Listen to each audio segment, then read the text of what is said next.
বিসমিল্লাহির রহমানির রহিম। প্রিয় শিক্ষার্থী, আশা করি সবাই সুস্থ আছো। আজকে ক্লাস আমি শুরু করতে যাচ্ছি। আমি মুজিবুল আলম, প্রভাষক পদার্থবিজ্ঞান, চট্টগ্রাম প্রকৌশল বিশ্ববিদ্যালয় স্কুল ও কলেজ। আজকে আমরা বিভবের যে বাকি অংশটা আছে সেটা নিয়ে আলোচনা শুরু করতে যাচ্ছি। আমরা জানি একটি চার্জিত বস্তুর চতুর্দিকে কি থাকে, একটি নির্দিষ্ট এলাকা থাকে, যে এলাকার মধ্যে তার প্রভাব বজায় থাকে সেই এলাকাটাকে আমরা কি বলি, চার্জিত বস্তুর তড়িৎ ক্ষেত্র বলি। এখন আমরা জানি তড়িৎ ক্ষেত্রের প্রত্যেকটা বিন্দুতে কি থাকবে, তার প্রাবল্য থাকবে। তড়িৎ ক্ষেত্রের প্রত্যেকটি বিন্দুতে যেমন প্রাবল্য থাকে, ঠিক একইভাবে তড়িৎ ক্ষেত্রের প্রত্যেকটি বিন্দুতে কি থাকবে, বিভবও থাকবে। কথাটা আবার শুনে নি। তড়িৎ ক্ষেত্রের প্রত্যেকটা বিন্দুতে যেমন প্রাবল্য থাকে, ঠিক একইভাবে তড়িৎ ক্ষেত্রের প্রত্যেকটা বিন্দুতে কি থাকবে, বিভবও থাকবে। এখন আমরা যাচ্ছি প্রাবল্য দ্বারা আমরা কি বুঝি এবং বিভব দ্বারা আমরা কি বুঝি সেটা একটু করে খেয়াল করি। প্রাবল্য দ্বারা আমরা বুঝি তড়িৎ ক্ষেত্রের মধ্যে একটি আধান রাখলে সেটি কত বল অনুভব করবে এবং বলের দিক কোন দিকে হবে সেটা আমরা প্রাবল্য দ্বারা বুঝতে পারি। অর্থাৎ প্রাবল্য দ্বারা আমরা বুঝি তড়িৎ ক্ষেত্রের মধ্যে একটি চার্জিত বস্তু রাখলে সেটি কত বল অনুভব করবে, সেই বলের পরিমাণটা কত হবে সেটাও আমরা প্রাবল্য দ্বারা বুঝতে পারি এবং বলের দিকটি কোন দিকে হবে সেটাও আমরা প্রাবল্য দ্বারা বুঝতে পারি। আর বিভব দ্বারা আমরা কি বুঝি, তড়িৎ ক্ষেত্রের মধ্যে একটি মুক্ত আধান রাখলে সেটি কোন দিক থেকে কোন দিকে সরে যাবে সেটা আমরা বিভব দ্বারা বুঝে থাকি। অর্থাৎ মুক্ত আধানটা কি ক্ষেত্র সৃষ্টিকারী বস্তুর দিকে সরে আসবে, নাকি মুক্ত আধানটি তড়িৎ ক্ষেত্র সৃষ্টিকারী বস্তু থেকে দূরে সরে যাবে, সেটা আমরা বিভব দ্বারা বুঝি। আমরা বিভব দ্বারা কি বুঝি সে কথাটা আবার একটু করে শুনে নিই। বিভব দ্বারা আমরা বুঝি তড়িৎ ক্ষেত্রের মধ্যে একটি মুক্ত আধান রাখলে সেটি কি ক্ষেত্র সৃষ্টিকারী বস্তুর দিকে সরে আসবে, নাকি ক্ষেত্র সৃষ্টিকারী বস্তু থেকে দূরে সরে যাবে, সেটা আমরা বিভব দ্বারা বুঝে থাকি।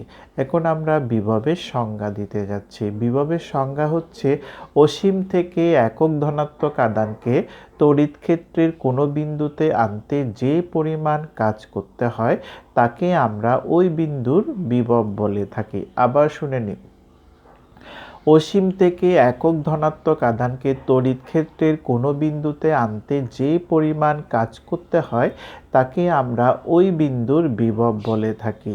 মনে করলাম অসীম থেকে কিউ পরিমাণ আধানকে তড়িৎ ক্ষেত্রের কোনো বিন্দুতে আনতে, মনে করলাম কি আমরা অসীম থেকে কিউ পরিমাণ আধানকে তড়িৎ ক্ষেত্রের কোনো বিন্দুতে আনতে কত পরিমাণ কাজ করতে হচ্ছে, ডাব্লিউ পরিমাণ কাজ করতে হচ্ছে।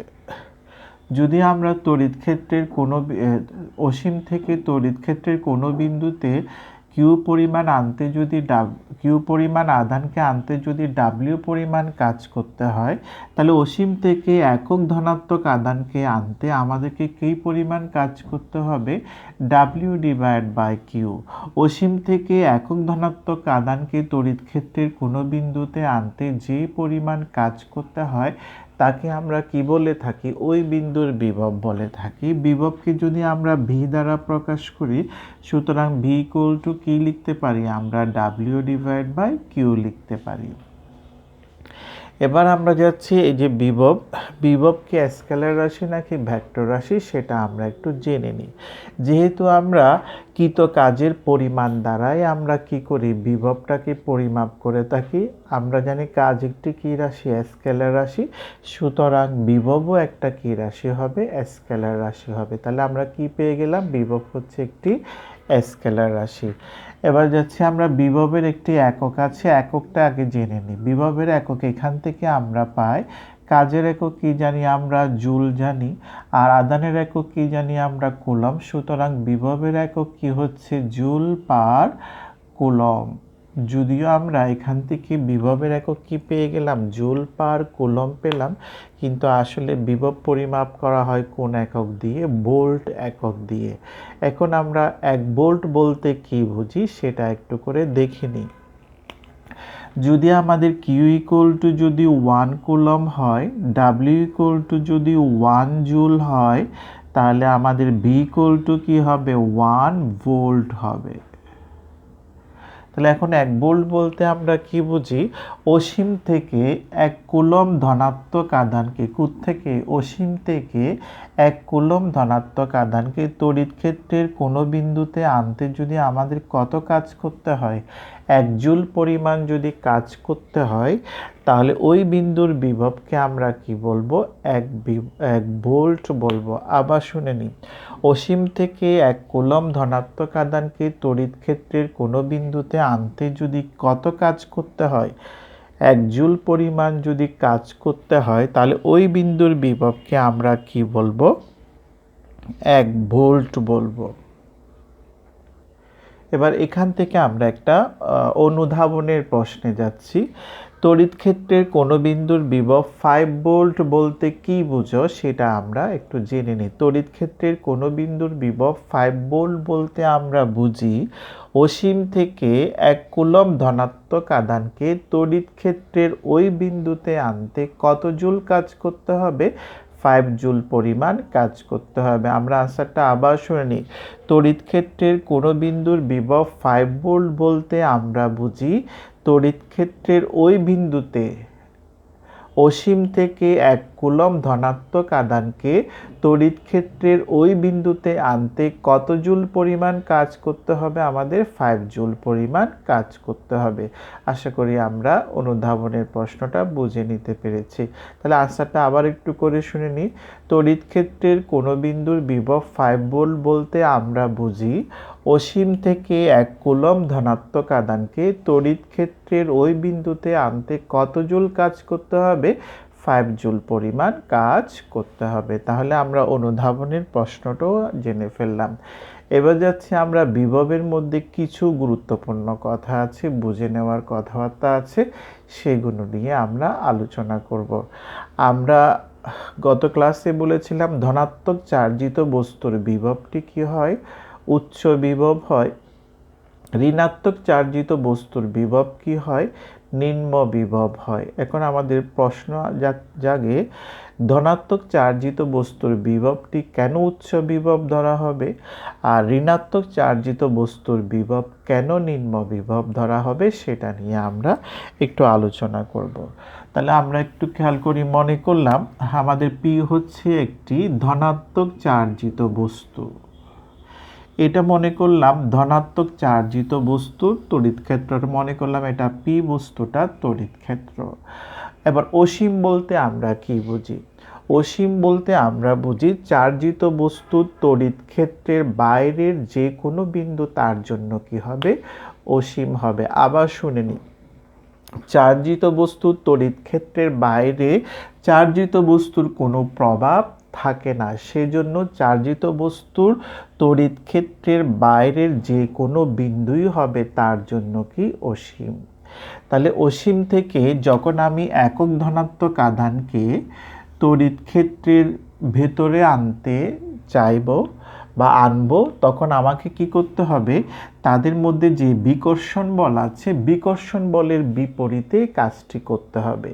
যেহেতু চার্জিত বস্তুটা ধনাত্মক, আমি আনতেছি কি একক ধনাত্মক আধানকে, তাদের মধ্যে কি বল কাজ করে, বিকর্ষণ বল কাজ করে।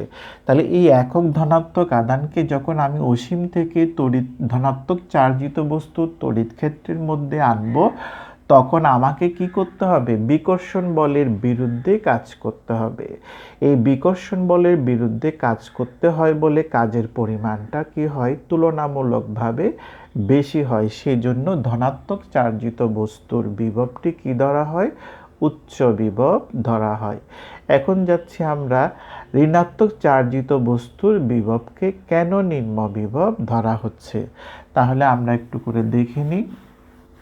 মনে করলাম এখন এই চার্জিত বস্তুটা, মনে করলাম পি চার্জিত বস্তুটা ঋণাত্মক চার্জে চার্জিত আমরা ধরে নিলাম, এবং এটা ধরলাম কি ঋণাত্মক চার্জিত বস্তুর তড়িৎ ক্ষেত্র।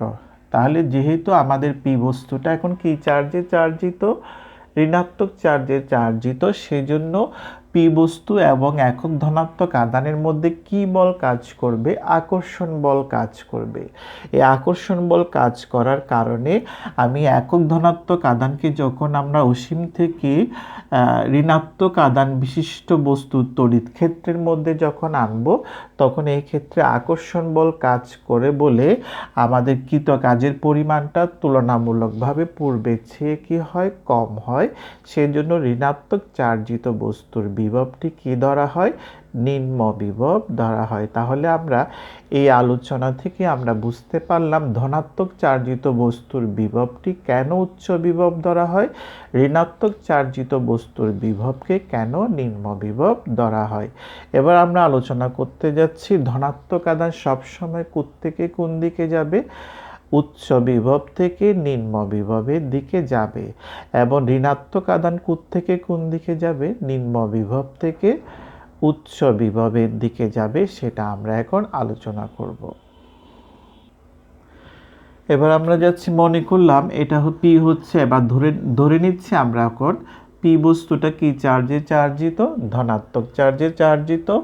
আর এটা হলো কি আমাদের, এই যে আমি যেটা ব্লক করে দিচ্ছি এইভাবে আগ দিয়ে দিলাম, এটা মনে করলাম আমাদের পি বস্তুটার কি তড়িৎ ক্ষেত্র। এটা তড়িৎ ক্ষেত্র। তড়িৎ ক্ষেত্র মনে করলাম এটা ধরলাম এ বিন্দু, একটা বিন্দু নিলাম এ বিন্দু, এটা দিলাম কি আমাদের বি বিন্দু। আর এই তড়িৎ ক্ষেত্রের বাইরে জায়গাটা হচ্ছে তার জন্য কি অসীম। এখন আমি যদি একক ধনাত্মক আধানকে যদি আমি কোথায় এ বিন্দুতে যদি আনতে চাই, তাহলে আমাকে কি করতে হবে? বিকর্ষণ বলের বিপরীতে একটা কাজ করতে হবে।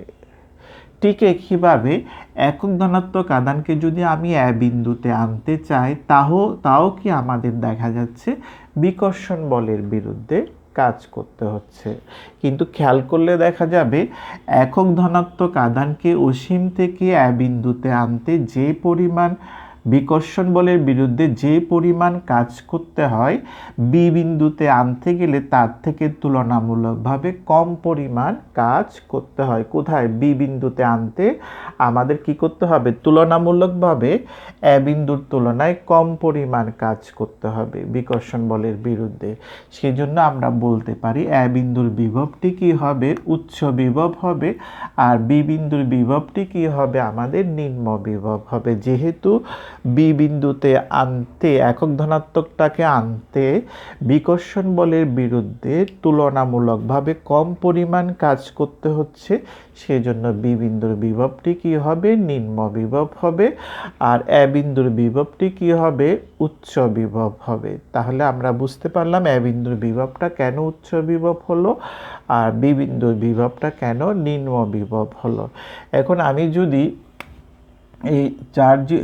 এই বিন্দু দুইটার মধ্যবর্তী স্থানে যদি একটি ধনাত্মক চার্জিত বস্তু যদি রাখা হয়, তাহলে আমাদের এই ধনাত্মক চার্জিত বস্তুটা কি এ বিন্দুর দিকে সরে আসবে নাকি বি বিন্দুর দিকে সরে যাবে, সেটা আমরা একটু করে খেয়াল করব। যেহেতু আমরা এখানে ধনাত্মক চার্জিত বস্তু রেখেছি, তাহলে আমাদের ক্ষেত্র সৃষ্টিকারী বস্তুটা যেহেতু ধনাত্মক, এই ক্ষেত্র সৃষ্টিকারী বস্তুটি ধনাত্মক হওয়ার কারণে এই ধনাত্মক চার্জিত বস্তুকে সে কি করবে? বিকর্ষণ করবে।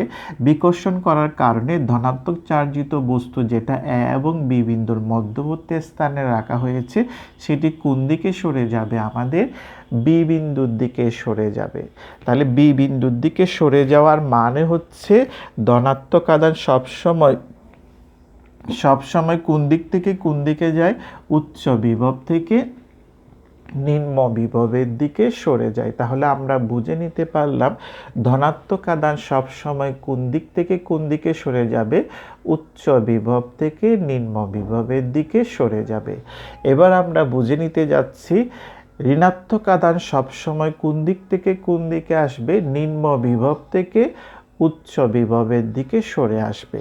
এখন মনে করলাম আমরা এ ও বি বিন্দুর মধ্যবর্তী স্থানে আমরা যে বস্তুটা রাখলাম, সেটা মনে করলাম ঋণাত্মক চার্জিত বস্তু বা ঋণাত্মক আধান। তাহলে দেখা যাচ্ছে ক্ষেত্র সৃষ্টিকারী বস্তুটা ধনাত্মক হওয়ার কারণে আমাদের এই ঋণাত্মক আধানকে ক্ষেত্র সৃষ্টিকারী বস্তুটি কি করবে? আকর্ষণ করবে। আকর্ষণ করার কারণে এই ঋণাত্মক চার্জটা কোন দিকে সরে আসবে? এ বিন্দুর দিকে সরে আসবে। এ বিন্দুর দিকে সরে আসা মানে কোন বিন্দুর দিকে সরে আসতেছে? উচ্চ বিভবের দিকে সরে আসতেছে। সুতরাং আমরা কথা থেকেই বুঝতে পারলাম ঋণাত্মক আধান সবসময় থেকে কোন দিকে সরে আসবে? নিম্ন বিভব থেকে উচ্চ বিভবের দিকে সরে আসবে। তাহলে আমরা এখান থেকে দুটি গুরুত্বপূর্ণ কথা জেনে নিলাম। একটা হচ্ছে কি, ধনাত্মক চার্জিত বস্তুর বিভব সবসময় কি হবে? উচ্চ বিভব হবে। ঋণাত্মক চার্জিত বস্তুর বিভব নিম্ন বিভব হবে। এটা কেন হবে সেটা আমরা বুঝে নিলাম। আর পরবর্তী যে গুরুত্বপূর্ণ কথাটা আমরা বুঝে নিলাম সেটা হচ্ছে ধনাত্মক আধান সবসময় থেকে কোন দিকে যাবে? উচ্চ বিভব থেকে নিম্ন বিভবের দিকে যাবে। আর ঋণাত্মক আধান সবসময় নিম্ন বিভব থেকে উচ্চ বিভবের দিকে সরে আসবে। এখন আমরা যাচ্ছি বিভব পার্থক্যটা কি সেটা জানার জন্য। বিভব পার্থক্য হচ্ছে একক ধনাত্মক আধানকে তড়িৎ ক্ষেত্রের এক বিন্দু থেকে অন্য বিন্দুতে নিয়ে যেতে যে পরিমাণ কাজ করতে হয় তাকে ওই বিন্দু দুটির বিভব পার্থক্য বলা হয়। আবার খেয়াল করি, একক ধনাত্মক আধানকে তড়িৎ ক্ষেত্রের এক বিন্দু থেকে অন্য বিন্দুতে নিয়ে যেতে যে পরিমাণ কাজ করতে হয় তাকে আমরা কি বলি? ওই বিন্দু দুটির বিভব পার্থক্য বলি। মনে করলাম আমরা একক ধনাত্মক আধানকে বি বিন্দু থেকে এ বিন্দুর দিকে নিয়ে আসতে চাচ্ছি।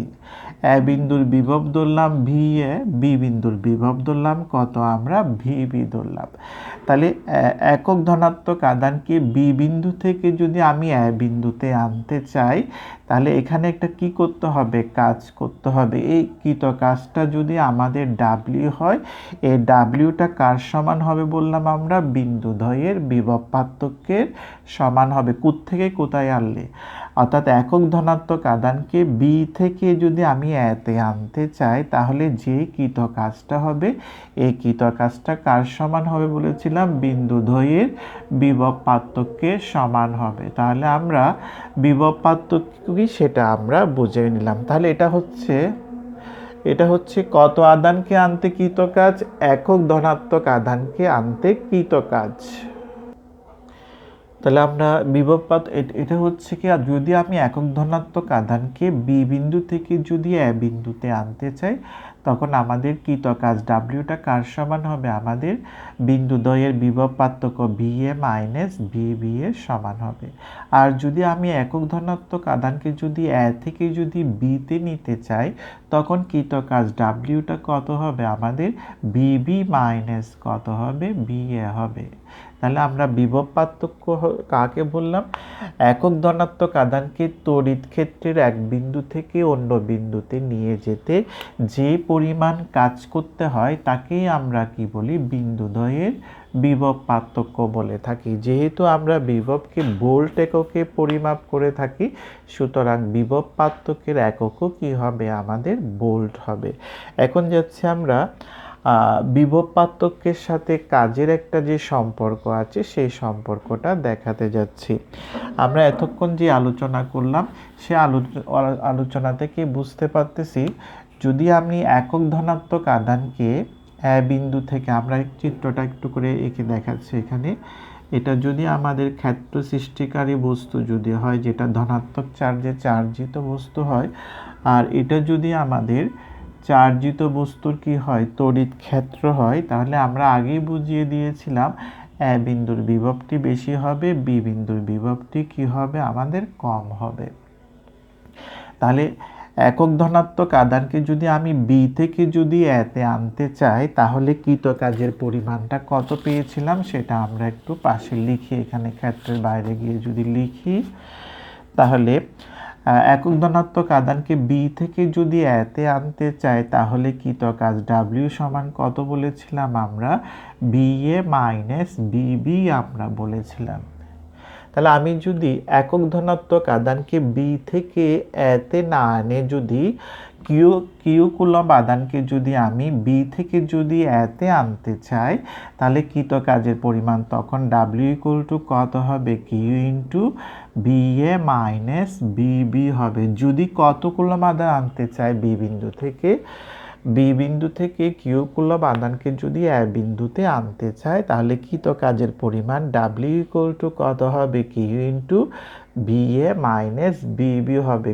থেকে কোথায় আনতে গেলে, বি থেকে এতে আনতে গেলে। যদি আমরা এখন কিউ কুলম্ব আধানকে যদি আমরা এ থেকে যদি বিতে নিতে চাই, তাহলে কাজের পরিমাণ কত হবে সেটা আমরা এখন দেখব। তাহলে আমরা কিছুক্ষণ আগেই বলেছিলাম একক ধনাত্মক আধানকে এ থেকে যদি বিতে নিতে চাই, তখন কৃত কাজ ডাব্লিউ সমান কত বলেছিলাম আমরা, বিবি মাইনাস বিএ। থেকে কোথায় নিয়ে গেলে, একক ধনাত্মক আধানকে এ থেকে বিতে নিয়ে গেলে তখন কৃত কাজ ডাব্লিউ সমান কত বলেছিলাম, ভিবি মাইনাস ভিএ, অর্থাৎ বিভব পার্থক্যের সমান। তাহলে আমি যদি একক ধনাত্মক আধানকে এ থেকে বিতে না নিয়ে যদি কিউ কুলম্ব আধানকে যদি এ থেকে যদি বিতে নিতে চাই, তখন আমাদের কৃত কাজ ডাব্লিউ ইকুয়াল টু কত হবে, কিউ ইন্টু বিবি মাইনাস বিএ। তাহলে এটা হচ্ছে কখন, এই কাজটা কখন হবে, যদি আমি কিউ কুলম্ব আধানকে বি থেকে যদি এতে আনতে চাই, তখন কৃত কাজের পরিমাণ হবে এটা। আর যখন আমি কিউ কুলম্ব আধানকে এ থেকে বিতে নেব, তখন কৃত কাজের পরিমাণ হবে এটা। আশা করি বুঝে নিতে পেরেছি। তাহলে এই দুইটা ইকুয়েশন থেকে আমরা বলতে পারি, কাজ সমান কি লিখতে পারি, তাহলে কাজ ডাব্লিউ সমান কি লিখতে পারি, আধান ইন্টু কত লিখব, বিভব পার্থক্য আমরা লিখতে পারি। তাহলে আমরা কাজ সমান কি পেয়ে গেলাম, আধান ইন্টু বিভব পার্থক্য। এখন আমরা যদি কিউ এর মান, বি এর মান, বি এর মান যদি বসিয়ে যদি আমরা ডাব্লিউর মানটা যদি ধনাত্মক আসে, তাহলে বুঝতে হবে আমাদের বাহ্যিক বল দ্বারা কাজটি সম্পন্ন করতে হবে। আবার শুনে নিই আমরা, কিউ এর মান, বি এর মান, বি এর মান যদি আমরা বসিয়ে দিই ইকুয়েশনে, বসিয়ে দেওয়ার পর যদি ডাব্লিউর মান যদি ধনাত্মক আসে, তাহলে বুঝতে হবে বাহ্যিক বল দ্বারা কাজটি সম্পন্ন করতে হবে। আর যদি আমরা কিউ এর মান, বি এর মান, বি এর মান বসিয়ে যদি ডাব্লিউর মানটা যদি ঋণাত্মক আসে, তাহলে বুঝতে হবে তড়িৎ ক্ষেত্র নিজেই কাজটি সম্পন্ন করবে। এবার আমরা সেই কথাগুলো একটু বুঝে নেওয়ার চেষ্টা করব। আমরা বলেছিলাম কিউ এর মান, বি এর মান, বি এর মান বসিয়ে যদি ডাব্লিউর মান যদি ধনাত্মক আসে, তাহলে বুঝতে হবে বাহ্যিক বল দ্বারা কাজটি সম্পন্ন করতে হবে। এই কথাটা আগে আমরা বুঝে নিই। তাহলে এ বিন্দুর বিভবটা কি হবে বলেছিলাম, উচ্চ বিভব হবে। বি বিন্দুর বিভবটি কি হবে, নিম্ন বিভব হবে। তাহলে এখানে যদি এই ডাব্লিউর মান যদি ধনাত্মক যদি আনতে চাই, তাহলে কিউটা কি হতে হবে, ধনাত্মক হতে হবে।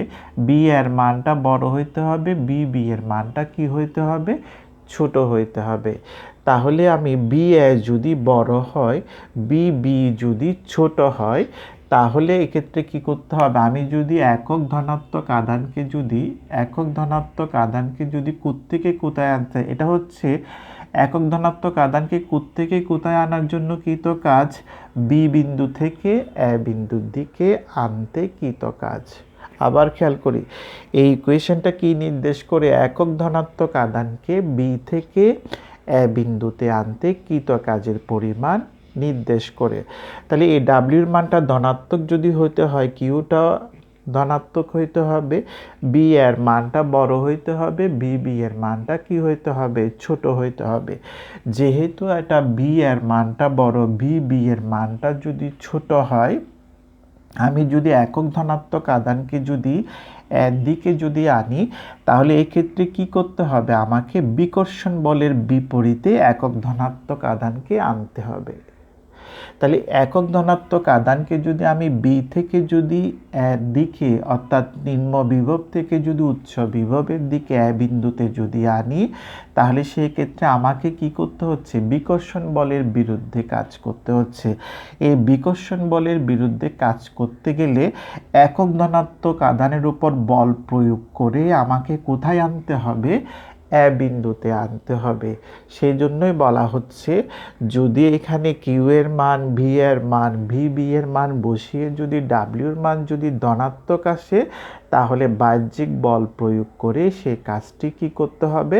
সম্পন্ন করতে হবে। তাহলে আমরা বুঝে নিলাম ওই কথাটা, অর্থাৎ এখানে যদি ডাব্লিউর মান যদি ধনাত্মক যদি আসে, তাহলে বাহ্যিক বল প্রয়োগ করে কি করতে হবে? কাজটি সম্পন্ন করতে হবে। কারণ এই ক্ষেত্রে একক ধনাত্মক আধানকে বি বিন্দু থেকে এ বিন্দুতে আনতে গেলে, অর্থাৎ বিকর্ষণ বলের বিপরীতে যদি আনতে চাই, তাহলে আমাকে কি করতে হবে? বাইরে থেকে বল প্রয়োগ করেই একক ধনাত্মক আধানকে বি থেকে একদিকে আনতে হবে। সেই জন্যই বলা হচ্ছে, যদি ডাব্লিউর মান ধনাত্মক হয়, তখন বাহ্যিক বল প্রয়োগ করে কাজটি কি করতে হবে? সম্পন্ন করতে হবে। আশা করি আমরা কথাটা বুঝে নিতে পারলাম।